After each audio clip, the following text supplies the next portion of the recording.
C'est un peu comme si Mozart rencontrait Eminem. Je n'ai pas les mots. This is So Many Talk with Edith. Bienvenue dans So Many Talks, la chronique des amateurs de pop culture.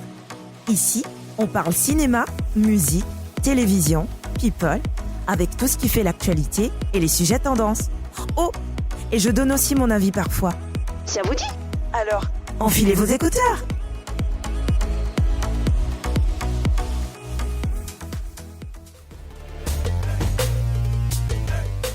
Hello, c'est Iris. Comment allez-vous ?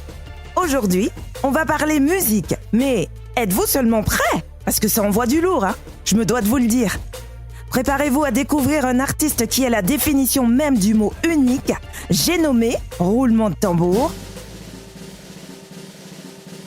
Yamé. Alors j'espère que je le prononce bien. Si ce n'est pas le cas, je m'en excuse. C'est parti pour un voyage musical qui, selon moi, fera du bien à vos oreilles. Let's go! Alors, Yamé, c'est qui ? Certains l'ont découvert sur TikTok et d'autres suite à son passage dans un Colors Show produit par Color Studio. Je vous mettrai le lien dans la description de l'épisode, histoire que vous voyez de quoi je parle.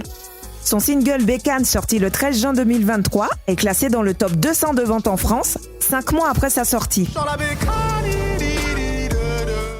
On le connaît aussi pour Call of Valhalla et Carré, 2 titres qui ont également reçu un très bon accueil du public.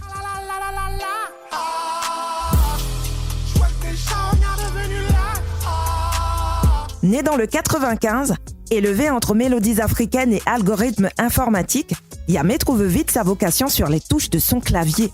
Et je parle autant de l'instrument de musique que du clavier informatique. Après un départ précipité vers Douala à l'âge de 5 ans et un retour tout aussi abrupt en France suite au décès de sa mère, la musique devient son seul refuge, sa passion et finalement sa profession. Avec une voix qui défie les lois de l'autotune et un style qui revisite la trap et la drill avec une touche personnelle, Yamé s'est imposé comme l'un des nouveaux espoirs de la scène francophone. Imaginez un peu, un artiste qui arrive à vous faire vibrer avec la même intensité en chantant que lorsqu'il joue du piano, quoi. Mais là, c'est... je n'ai pas de mots. Je n'ai pas les mots! C'est un peu comme si Mozart rencontrait Eminem ou que Beethoven faisait un feat avec Orelsan. Oh my gosh! Oui, bon, je sais, techniquement c'est impossible. Mais vous voyez l'idée? Eh ben Yamé, c'est ça. Mais ce qui le distingue vraiment au-delà de sa musique, c'est son parcours 100% autodidacte.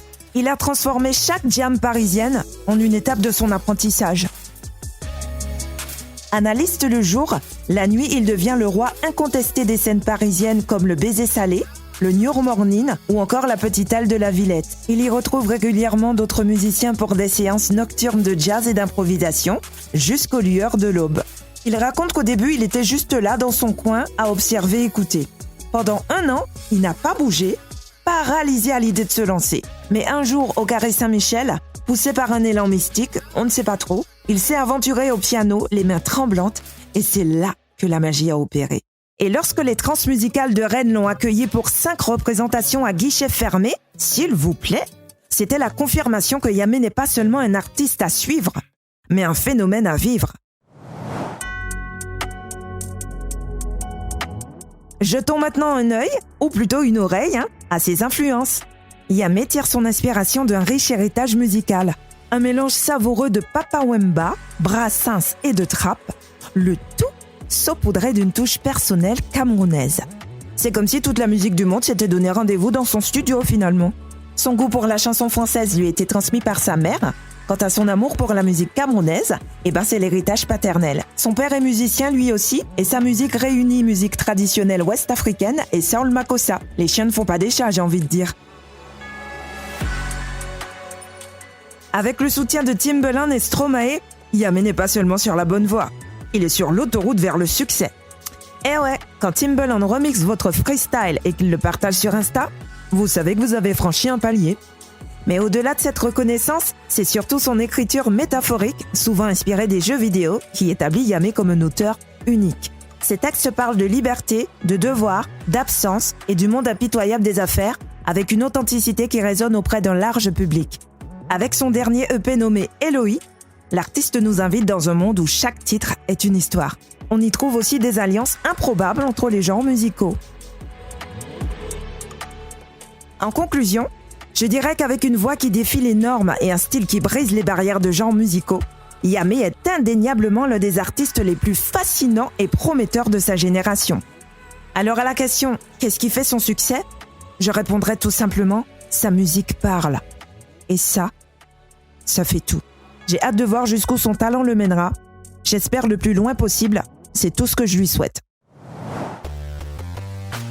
Et voilà, notre parenthèse musicale consacrée à Yamé se termine ici. Si vous ne le connaissiez pas et que vous ne l'avez pas encore écouté, il serait peut-être temps, non ? Vous attendez quoi, sérieux ? Moi, en tout cas, je retourne à ma playlist écoutée. Tu pourras pas me canaliser. Non, car j'entends le galant. J'adore. Ça reste dans la tête, je vous préviens. C'est tout pour aujourd'hui. J'espère que vous avez passé un bon moment, que vous avez découvert des choses. Si c'est le cas, partagez, parlez-en autour de vous. On se retrouve très bientôt. À tout vite.